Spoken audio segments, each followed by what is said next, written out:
Hari ini saya mau bicara tentang mengatasi emosi negatif. Ya, kita mau baca sama-sama 1, 2, 3. Mengatasi emosi negatif. Sekali lagi dengan suara yang antusias. 1, 2, 3. Mengatasi emosi negatif. Hari ini saya mau bicara tentang pribadi yang namanya Elia. Ya, Elia ini seorang nabi yang luar biasa. Ya, dan perikop yang kita baca hari ini bertabrakan dengan perikop yang kemarin. Ya, kalau saudara, bukan yang kemarin, sebelumnya, perikop sebelumnya. Ini kita sedang baca di 1 Raja-Raja 19. Kalau saudara buka di 1 Raja-Raja 17 dan 18, baru saja mujizat-mujizat hebat terjadi dalam hidup Elia. Ya, jadi di 1 Raja-Raja 17, ya, ketika dia ada di tepi sungai Kerit yang tadinya gersang, tapi dia bisa dipelihara oleh Tuhan dengan cara-cara yang luar biasa. Ya, secara manusia tidak mungkin dia bisa makan dan bisa bertahan di tengah-tengah kelaparan itu. Tetapi karena pertolongan Tuhan dia bisa makan, dia dipelihara dengan luar biasa. Ya, di tepi sungai Kerit Tuhan utus hambanya untuk menjaga, memberikan dia makan dengan luar biasa. Lalu besoknya kita lihat, ya, setelah itu di 1 Raja-Raja pasal 18 kita lihat dia tampil dengan gagah perkasa, ya, dan dia beradu kuasa Allah dengan nabi-nabi Baal, ya, yang percaya kepada berhala. Dan ketika dia bertemu dengan mereka, dia katakan, ayo berteriaklah, panggil Tuhanmu. Kalau dia hidup, dia dengar teriakanmu, mungkin dia bisa turun dan menolongmu. Ya. Lalu dia buat satu mesbah di sana dan dia katakan, ayo panggil teriak Baal-Baalmu itu, patung-patung sesembahanmu itu. Siapa di sini sampai hari ini masih sembah patung? Sesungguhnya dia adalah benda mati. Bahkan kau buat patung itu menyerupai Tuhan Yesus pun, dan kau sujud menyembah dia, itu adalah salah. Kita menyembah Tuhan Allah kita yang kita percaya lewat iman. Yang setuju katakan amin. Ya, jangan membuat sesuatu apapun dan kita sujud untuk menyembah dia. Itu adalah hal yang salah. Dan patung-patung itu tidak bisa melakukan apapun. Ya, dan ketika dia dengan berapi-api, kita bisa baca di 1 Raja-Raja pasal 18 ketika dia dengan kesungguhan meneriaki mereka semua dan mereka berteriak kepada Baal-Baal, tidak ada pertolongan sama sekali. Dan kita melihat di sana tidak ada api yang turun untuk membakar perjamuan itu. Dan ketika mereka tidak sanggup lagi, sepanjang hari mereka berteriak dan tidak ada pertolongan dari Tuhan mereka. Lalu Elia maju berdiri tampil dengan penuh kepercayaan diri, ya, bahwa dia seorang nabi utusan Allah. Kalau Tuhan sudah berbicara, kalau Allah ada di pihak kita, siapa yang dapat melawan kita? Kalau roh Tuhan melingkupi kita dan Tuhan sedang bicara, lalu ketika kita menghidupi itu, kita bisa melakukan banyak perkara-perkara yang ajaib. Yang setuju katakan amin. Dan ketika Elia benar-benar mengimani akan hal ini, bahkan Elia menyuruh siram altar itu, siram tempat itu dengan air banyak-banyak. Walaupun itu basah, tapi kita akan melihat kuasa Allah yang sebenarnya. Dan ketika dia memanggil Allahnya, Allah Abraham, Ishak dan Yakub, ketika dia berseru kepada Allah Israel, Allah Bapa yang benar, ya, maka api turun dari langit membakar semua yang ada di situ. Dan seketika itu juga dia bangkit dengan sungguh-sungguh dan dia membunuh semua nabi-nabi Baal di situ.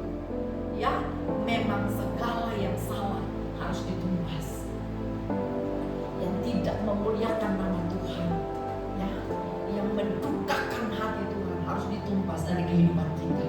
Saudara, dalam keperkasaan yang luar biasa itu, bukankah itu mujizat yang hebat, spektakuler? Tapi setelah 1 Raja-Raja 18, mujizat spektakuler itu terjadi. 1 Raja-Raja 19, hanya karena mendengar seorang perempuan yang nama Isabel, ya, Isabel kirim utusan dan bilang untuk dia, sebagaimana kamu bunuh nabi-nabi Baal itu, aku juga akan melakukan kamu seperti itu. Hanya mendengarkan kata-kata seorang perempuan, nabi yang tadi berdiri dengan gagah perkasa yang merasa Allah ada di pihak dia, tiba-tiba dia ketakutan, segala keperkasaannya hilang. Lalu saudara lihat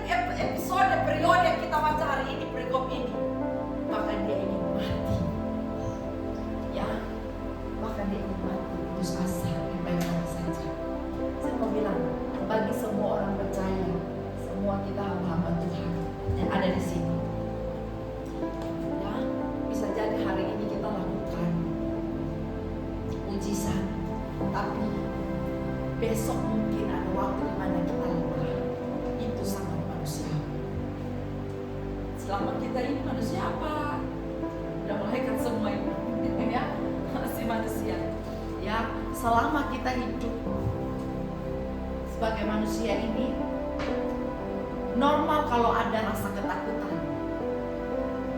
Tapi saudara, jangan biarkan ketakutan itu menjadi emosi negatif yang menguasai kita, bahkan membuat kita ingin mundur dari pelayanan, bahkan membuat kita berkata lebih baik mati saja. Kenapa sampai hari ini belum ada mujizat? Kenapa Tuhan tolong? Kemarin Tuhan udah tolong yang luar biasa. Kenapa hari ini Tuhan diam? Ya, bukan saja saya percaya bahwa saya mengerti bahwa teman-teman pelayan kita semua, kadang-kadang saya secara pribadi pun bisa merasakan ada waktu-waktu di mana saya down, saya merasa lemah, ya. Ada waktu-waktu di mana sudah berjuang habis-habisan tapi kok malah begini, gitu ya. Ada waktu-waktu di mana kemarin baru melakukan sesuatu yang luar biasa, ya, baru melihat pemulaan Tuhan yang luar biasa, tapi hari ini lemah. Ya, ada saja tantangan silih berganti. Dan saudara, saya sedang beritahukan ini untuk saudara. Hari ini juga saya sedang mengalami satu gejolak di dalam hati tentang tantangan-tantangan dalam pelayanan. Tapi saudara, selama kita melayani, selama kita hidup bahkan sebagai orang percaya, sebagai anak Tuhan, seluar biasa apapun Tuhan pakai kita, meskipun kita sudah lakukan mujizat di mana-mana, dengar, ada saat-saatnya di mana kita akan mengalami tantangan-tantangan yang besar. Tapi hari ini kita mau belajar, jangan biarkan tantangan itu menguasai kita, emosi negatif itu mengalahkan kita. Orang-orang yang dikuasai oleh emosi negatif, mereka tidak akan bisa bertumbuh dengan baik. Dan kalau tidak bisa bertumbuh dengan baik, dipastikan tidak ada buahnya. Tahun ini kita sepakat, tahun ini kita beriman, semua kita harus bertumbuh dan berbuah dengan lebat. Yang setuju katakan amin. Dan salah satu hal yang harus kita perbaiki dari hidup kita, salah satu hal yang harus kita jaga dan disiplinkan hidup dengan baik adalah buang semua emosi negatif, buang segala hal negatif yang selama ini masih mengikat. Saya secara pribadi selalu berbicara untuk diri saya sendiri bahwa jangan mengasihani diri saya sendiri. Ada waktu-waktu di mana ketika tantangan banyak, lalu rasa mengasihani diri itu kadang muncul, dan kita akan berkata, Tuhan kurang apa? Saya sudah melayani dengan sungguh-sungguh, saya sudah serius ikut Tuhan, saya sudah kasih segala-galanya, segenap kekuatan, segenap hati, semua waktu untuk Tuhan, segenap uang untuk Tuhan, semua apapun untuk Tuhan, saya sudah kasih semuanya. Tapi kenapa ada persoalan seperti begini? Kenapa ada tantangan-tantangan seperti begini? Kenapa Tuhan sudah jatuh bangun, tapi kenapa yang duduk belum tembus 50 Tuhan? Kadang ada persoalan-persoalan seperti ini yang menarik, yang membuat kita jatuh, kita lemah, kita down. Tapi jangan izinkan emosi negatif ini menguasai kita. Yang setuju katakan amin. Berani kita dikuasai oleh hal ini, saudara, maka kita tidak akan bisa bangkit dan berjuang.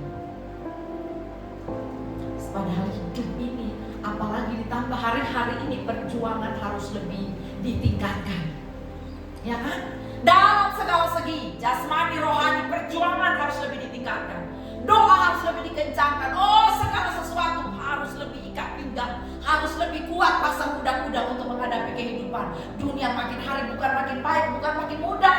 Segala sesuatu di bidang pelayanan, di sekuler, semuanya akan mengalami kesusahan-kesusahan. Sebab itu anak-anak Tuhan harus kuat. Kita tidak boleh manja, kita tidak boleh cengeng dan suka mengasihani diri sendiri. Sedikit-sedikit berkata, Tuhan kurang apa? Sedikit-sedikit berkata, kurang apa? Kok bisa Tuhan? Kok bisa Tuhan tidak jawab? Kok bisa Tuhan marah-marah? Kok bisa Tuhan tidak lakukan mujizat? Aku sudah sungguh-sungguh, udah kasih perpuluhan, udah kasih persembahan, udah melayani sepenuh hati, melayani sepenuh waktu, tapi sampai hari ini yang kudoakan tidak kunjung-kunjung datang. Saudara, jangan biarkan semua itu mulai membawa kita mengasihani diri dan membuat kita rasa kecewa kepada Tuhan. Orang-orang yang suka mengasihani diri, dia akan lebih suka menghitung-hitung apa-apa saja yang sudah dikasih untuk Tuhan. Padahal bagaimana kalau Tuhan itu balik?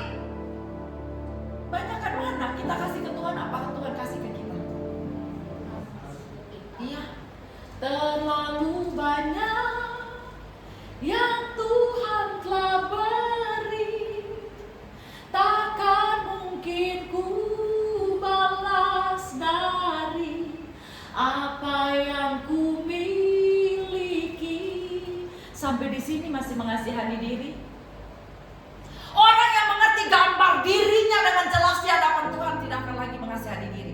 Jadi kalau mulai dari hari ini ada kesempatan iblis taburkan benih di hati kita yang berkata, iya makanya kamu gak usah sungguh-sungguh seperti itu, gak usah terlalu radikal, gak usah terlalu susah payah melayani Tuhan, gak usah terlalu habis-habisan. Memang begini, kamu masih muda, ayo nikmati yang ini yang itu. Oh, bangkit dan putuskan semuanya dalam nama Yesus. Amin. Sekali kita sudah terjun di ladang ini, sekali kita sudah sungguh-sungguh di bidang ini, habis-habisan dengan Tuhan sampai selama-lamanya, gak usah hitung apapun, karena engkau tidak layak hitung-hitungan dengan Tuhan. Amin. Jangan suka kasihani diri, ya. Mulai terlintas pikiran-pikiran kayak gitu, salibkanlah dia, ya. Jangan pikirkan itu. Saya dan Pas Devi selalu begitu. Ada waktunya di mana mulai mengasihani diri, kok gini ya, padahal dia kok begitu ya, kok saya begini ya. Oh, langsung cepat-cepat putuskan dalam nama Yesus, ya. Gak bisa begini terus. Dan hal-hal itu membuat kita terus sabar, ya Kak Siti ya. Terus sabar, ya udahlah, gak apa-apa. Ayo maju berjuang lagi, ya kan? Kak Karini senyum-senyum, tanda dia mengerti. Ya oke. Hari ini semua sepakat jangan biarkan emosi negatif menguasai kita, ya. Setuju, katakan amin. Supaya kita bisa bertumbuh dan berbuah dengan baik. Caranya bagaimana? Kita belajar dari Elia hari ini.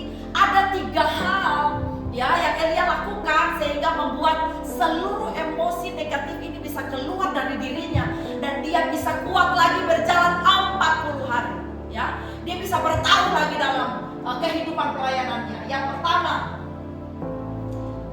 mengatasinya dengan berhenti, ya, ayat 4. Elia mengakui kelemahan dan menyatakan isi hati kepada Tuhan. Mengakui kelelahan adalah awal dari pemulihan, ya. Kadang ketika masalah dan tantangan datang, kita terlalu berupaya dengan segenap kekuatan kita. Kita lalu mencari-cari solusi dengan kepintaran kita. Kita lakukan segala yang bisa kita lakukan. Kita pikirkan jalan keluar A, jalan keluar B, jalan keluar C. Lalu kita siapkan alternatif lain. Kita kerjakan segala sesuatu untuk cari jawaban, untuk temukan solusi-solusi. Tetapi ketika kita sudah lakukan segala sesuatu, sudah kerahkan semua tenaga, belum ada perubahan, ya, tidak terlihat sesuatu. Nah, saya mau bilang, kalau ada di posisi ini, firman Tuhan hari ini, berhenti sejenak. Coba stop dulu di situ. Mungkin ada yang perlu kau renungkan lagi, ya. Yang pertama ini beristirahat di hadirat Tuhan. Karena kita terlalu sibuk dengan segala sesuatu keriutan hidup ini, sampai kita lupa duduk di kaki Tuhan, ya. Ketika Elia sudah tidak sanggup lagi, maka ketika ketemu satu pohon ara, di situ dia duduk diam, dia tidur di situ. Dia ungkapkan bahwa dia lelah dengan semua yang sementara dihadapi. Tuhan itu suka dengan orang-orang yang hancur hati yang datang padanya. Orang-orang yang datang dengan kejujuran, ketulusan. Ngomong masih belepotan, kayak susah ngomong, doa kata-kata gak bagus. Tuhan tidak lihat kata-kata. Tetapi ketika kita datang dengan kesungguhan, kita datang kepada Tuhan dan kita hanya berkata, Tuhan, aku lelah dengan semua kenyataan hidup. Aku sedang tidak baik-baik saja Tuhan. Aku lelah dengan pekerjaanku. Aku lelah dengan rumah tangga. Aku sedang lelah dalam pelayanan. Tuhan, aku datang di kaki-Mu. Sebab di dalam duduk diam di kaki Tuhan ada sejuta kekuatan baru. Tuhan adalah satu-satunya sumber dari segala-galanya. Amin. Ketika sedang ada persoalan, emosi negatif sedang menguasai kehidupan kita, cara yang utama adalah perbaiki rohani dulu. Datang dulu di kakinya, duduk diam, bersetan dengan segala kesibukan yang ada. Stop sejenak. Perlu istirahat, ya kan? Ketika segala sesuatu kamu sudah usaha sebaik mungkin dan belum ada jawaban, coba diam sejenak dan duduk di kaki Tuhan, ya. Sujud di atapnya, kakak Amner, silakan ke tempat terbaik. Mari kita nyanyi pujian ini, ya. ketika emosi negatif menyerang, saya rasa ini solusi yang paling baik. Selalu Tuhan sedang menanti di altarnya. Amin. Amin. Kalau kau sedang kelelahan, datang. Karena Tuhan juga kelelahan menanti kita nggak datang-datang. Kita terus-terusan, kita terus usaha, kita terus coba dengan segala hal. Sementara Tuhan berkata, stop dengan semuanya itu. Kamu hanya perlu datang duduk di kakiku dengar. Ya. Kamu hanya perlu datang menikmati hadiratku. Maka aku akan berikan kekuatan yang luar biasa. Aku akan tunjukkan hikmat, aku akan berikan hikmat. Aku akan buka jalan-jalan. Segalanya bisa kulakukan asalkan datang melekat, dekat, duduk denganku. Semakin banyak waktu dengan Tuhan, maka saya percaya emosi negatif akan berubah jadi luar biasa. Orang-orang yang bisa menguasai dirinya dengan baik adalah orang-orang yang jago duduk di kaki Tuhan. Bila hati terasa berat, tak seorang pun mengerti bebanku. Ku tanya Yesus, apa yang harus ku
dari sekarang cintai hadirat Tuhan. Segenap kekuatan yang kau kerahkan untuk memecahkan persoalanmu tidak akan mampu melakukan banyak. Duduk di kaki Tuhan, duduk bersama dengan Tuhan, punya banyak waktu dengan Tuhan, baca firman Tuhan, berdoa, menyembah Tuhan. Di sana ada hikmat mengalir, di sana ada pintu-pintu anugerah dibukakan, di sana ada pintu-pintu kesempatan dibukakan, di sana akan Tuhan kirimkan orang-orang baik untuk datang menolong, di sana akan Tuhan kerjakan hal-hal dahsyat, apa yang tidak pernah kau pikirkan, yang tidak pernah kau inginkan, bahkan yang tidak pernah selama ini kau dengar. Itu yang Tuhan sediakan bagi setiap anak-anaknya. Berikan waktu terbaikmu dengan Tuhan, cari wajahnya. Oh, datang dalam pengenalan yang luar biasa. Tuhan kadang menanti kita dengan penuh kerinduan, tapi terlalu banyak kita sibukkan diri kita di luar sana. Tuhan selalu menjadi alternatif terakhir ketika kita sudah tidak sanggup lagi, maka jalan terakhir adalah duduk di kakinya. Tuhan ingin dia selalu ada di posisi nomor 1. Apapun itu baik dan tidak baik, seharusnya dia solusi utama di atas segala-galanya. Apapun persoalanmu, sebelum engkau menghubungi siapapun menolongmu, sebelum engkau mencari pertolongan dimanapun, seharusnya engkau duduk di kakinya, seharusnya engkau berseru memanggil namanya. Maka dari sana akan datang pertolongan, maka dari keselamatan terjadi dari surga dalam nama Yesus. Haleluya. Kenapa berdoa bagi semua umat Tuhan yang hari ini sedang ada dalam sikap doa di hadirat-Mu Tuhan. Taruh kerinduan yang dalam di hati mereka semua untuk merindukan duduk di kaki-Mu, supaya lewat semua kesibukan-kesibukan yang kami alami, kadang tantangan hidup itu cara terbaik Tuhan memanggil kami balik untuk duduk di kaki Tuhan. Kadang kami terlalu sibuk dan melangkah terlalu jauh dari Tuhan. Oleh sebab itu Tuhan izinkan 1-2 persoalan terjadi bahkan dalam pelayanan-pelayanan yang kita hadapi. Semuanya itu supaya menjadi titik balik, supaya kita ingat ada kekuatan besar di atas segala kekuatan kita. Maka ketika kita balik, sesuatu pasti terjadi di hadiratnya. Pegang kunci ini baik-baik sampai selama-lamanya. Mulai dari sekarang, apapun persoalan, kau tidak bisa menjalani hari tanpa duduk di kaki Tuhan. Sebab setiap hari akan ada tantangan. Dan semakin kau duduk diam di kaki Tuhan, semakin kau punya banyak waktu dengan Tuhan, semakin banyak solusi Tuhan berikan bagimu. Dalam nama Yesus, amin. Poin yang kedua, kita duduk terus di situ terus. Poin kedua, ya, oke. Jadi poin pertama, kalau emosi negatif sedang melanda, yang pertama adalah perbaiki rohani, ya kan? Berhenti sejenak dari semua usahamu yang sia-sia itu dan duduk di kaki Tuhan. Ketika rohani dipulihkan, langkah nomor 2, makan. Ya, giliran jasmani. Bagaimana kita bisa kuat menghadapi tekanan? Bagaimana kita bisa terus berjalan maju ke depan untuk terus berjuang dalam kehidupan ini? Kalau jasmani kita lemah, ketika masalah datang, banyak dari kita saking frustasi sampai susah makan, susah tidur, ya kan? Karena kita butuh obat tidur. Karena apa? Saking banyak persoalan. Tapi saya mau bilang, kalau kita perbaiki dari posisi nomor 1 tadi sudah clear, pasti bisa tidur, ya kan? Dia juga tidur kok di bawah pohon itu. Ya. Jadi kalau ada persoalan, nggak usah ngambek sampai nggak mau makan. Ya pokoknya Tuhan ya, kalau Tuhan belum balas ya udahlah, nggak akan makan. Baik kalau kita lagi puasa yang bagus, ya. Tuhan, aku rindu berpuasa, ya. Untuk persoalanku kali ini aku percaya, ketika aku berpuasa mujizat akan terjadi, bisa jadi, ya. Tetapi saudara, saya mau bilang hari ini, kuatkanlah jasmanimu juga. Amin.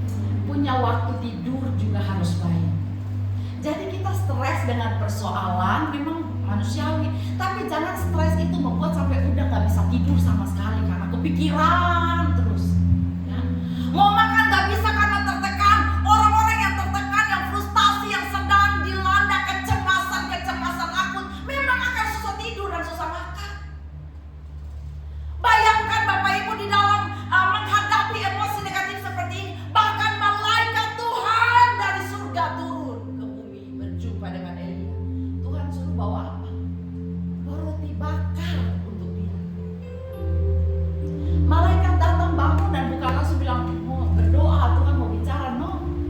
Malaikat tahu kebutuhan utama, dia udah capek. Orang kalau udah kecapean, kelelahan ditambah dengan persoalan yang menakutkan, makin tidak mampu bikin apa-apa. Jadi tidak apa-apa kalau ada persoalan, makan coklat, tapi jangan banyak-banyak, diabetes. Ya. Oke kakak, sedikit tampilkan videonya. Mari kita lihat satu video ini. Ya, kalau saudara lagi sedih, dengar, saudara tidak berjuang sendiri. Ya, kalau saudara sedang sedih, tahu nggak saudara, di dalam tubuh kita ada yang namanya motor protein. Ya, itu yang kecil ini yang sedang jalan. Ya, waktu kita sedih, ini namanya motor protein. Dia kecil begitu, tetapi di dalam darah dia harus gendong yang besar ini yang dipikul. Itu adalah zat-zat kebahagiaan. Jadi semakin kita sedih, dia kerjanya akan semakin setengah mati. Itu coba lihat. Kecil itu harus pikul beban sebesar itu. Dan dia kerja setiap hari untuk memastikan kita selalu bisa bahagia lagi. Jadi ada kalanya menangis, makanya es gula Jawa, habis menangis tertawa. Ada persoalan, gak apa-apa, nanti akan baik lagi. Iya kan? Ya. Ada persoalan, hari ini bukan langit runtuh dan segalanya berakhir. Harus bertahan, karena apa? Dia juga sedang kerja kok dengan luar biasa. Tuhan begitu ajaib menciptakan tubuh kita ini. Dari dalam sel-sel kecil itu dia kerja, dia bawa zat apa namanya? Endorfin, ya. Dan zat endorfin ini yang akan memberikan rasa bahagia, ya. Dan rasa bahagia ini kalau banyak berarti dia bisa mengendalikan dan mematikan rasa kesedihan yang tadi. Nah, supaya ini motor bisa kerjanya bagus, supaya zat endorfin itu bisa semakin banyak melimpah, didapati dari apa? Tidur yang cukup, makanlah yang banyak. Makan coklat, ya, bersyukur, tertawa. Makanya kalau kumpul-kumpul begini harus banyak tertawa. Iya, tertawanya kita itu jangan cuma senyum-senyum saja. Seharusnya kita tertawa itu harus terbahak-bahak, ya. 3 kali sehari bila perlu, daripada minum obat kan 3 kali sehari, ya kan? Pagi, siang, dan malam. Bagaimana kalau jadwal minum obat kita ganti dengan tertawa? Ya, jadi kalau ada apa-apa, tertawa saja, lepas saudara. Karena itu membuat zat apa tadi namanya? Ya, endorfin ini akan terus bekerja, akan semakin besar, akan semakin luar biasa, dan itu akan mengembalikan. Makanya orang kalau lagi stres dia makan kan enak ya, bangkit lagi. Jadi malaikat datang tempat dia dan bilang bangun, makan. Dan ketika dia balik, ini Elia ini yang paling sering disediakan makanan oleh Tuhan.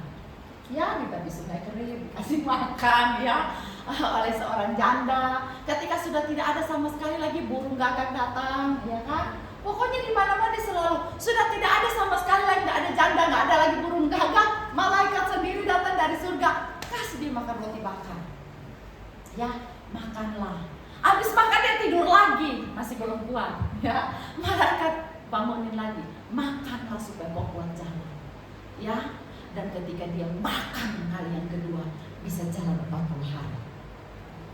Luar biasa kan? Ya, supaya bisa kuat makan. Ya, usahakan kerja kan untuk makan. Jadi jangan kerja sampai lupa makan, gitu ya. Kakak Rini makan. Itu sebabnya kalau Kakak Rini datang persis masuk muka pintu, Ibu Heni lihat Kakak Rini, langsung Ibu Heni makan. Kakak Rini, usahakan kau harus sebesar Ibu Heni. Makan nak, makan yang banyak itu bisa kuat untuk pergi melayani, bermisi, gitu ya, amin ya. Jadi udah gak usah tahan lapar, ya kan? Kalau ada persoalan sikat, makan saja, tapi jangan berlebihan juga ya. Itu juga. Pokoknya kita harus jaga jasmani kita dengan baik, karena ini adalah tempat roh Allah berdiam. Ya, kalau rohnya sudah kuat dari dalam, tapi fisiknya lemah, mau ngapain? Karena tubuh ini adalah cangkang bagi bait Allah, Roh Kudusnya. Amin. Saudara bisa tangkap maksud saya? Ya. Oleh sebab itu kalau kita sudah duduk di kaki Tuhan, artinya roh kita sudah dikuatkan, sudah hidup. Tapi bagaimana roh ini yang sudah kuat dan hidup dia bisa bekerja? Dia butuh cangkang, dan cangkangnya itu ya tubuh kita. Jadi tubuh kita juga harus dikuatkan secara fisiknya. Kita harus hidup dengan sehat, umur panjang, supaya bisa melayani. Yang setuju katakan amin. Jadi jaga kesehatan. Jangan sudah tahu darah tinggi makan terus makan sate kambing, makan apa. Jaga makan, tapi makan jangan berlebihan. Semua yang berlebihan itu tidak baik. Amin. Pola hidup sehat harus diterapkan. Kalau orang yang rajin olahraga, wah ini seruan yang baik. Orang yang rajin olahraga, endorfin tadi juga akan semakin banyak. Ya, makanya orang atlet begitu yang segar bugar kan auranya bagus ya. Maka seorang atlet yang sebenarnya yang auranya bugar itu, ketika ada di sparring tinju atau apa, dia bisa tahan emosi. Sekali pukul dia nggak langsung balas pukul orang sampai mati. Ada peraturannya, dia harus tahan diri, dia harus tahu bagaimana dia mengambil langkah dan sebagainya. Ya, orang-orang yang suka berolahraga, orang-orang yang bagus juga mengendalikan, dia bisa bagus mengendalikan dia punya emosi. Jadi usahakan kita juga fisik kita harus sehat, harus olahraga, tidur yang cukup, makan makanan bergizi. Ya, apa makanan bergizi menurut Mark Jaden? Makan apa yang bergizi? Menurut Mark Jaden, menurut Jaden makanan yang paling bergizi adalah papeda. Itu makanan sehat dan bergizi. Oke, jadi yang kedua, saudara bisa tangkap ya. Yang pertama, rohani dulu diperbaiki, ya, duduk di kaki Tuhan, istirahat dari segala kepenatan, stopkan itu, cari wajah Tuhan. Kalau roh sudah sembuh, sudah kuat, tubuh harus kuat. Yang kedua, ya, makan, tidur yang cukup, olahraga harus kasih kuat, ya. Setelah itu tubuh juga sudah sehat, sudah luar biasa. Maka poin terakhir, ini akan membuat emosi negatif hilang dari hidup kita. Yang terakhir adalah mengatasinya dengan berjalan kembali. Hidup ini terus berlanjut, ya kan? Ada persoalan kita hadapi hari ini, bukan berarti segalanya selesai di hari ini. Tetap hidup berlanjut, besok harus berjalan lagi. Jadi saudara sudah lemas, duduk di kaki Tuhan dapat kekuatan baru, sudah menyembah Tuhan, tadi kita udah nyanyi sujud di altarnya, kita terima hikmat dari Tuhan yang membimbing, kita tahu ambil keputusan yang tepat, kita sudah makan kenyang, kita sudah perbaharui kita punya jasmani. Maka saya mau bilang, langkah terakhir yang luar biasa adalah langkah lagi, ambil keputusan lalu jalan. Kalau saudara merenung di kaki Tuhan, saudara merasa bahwa langkah yang sedang saudara ambil ini tidak baik, tidak bisa melanjutkan ini lagi, ini keputusan yang keliru. Saudara merenung, saudara setelah istirahat, saudara pulihkan kekuatan jasmani saudara, ambil langkah lain. Apapun itu kau harus tetap melangkah.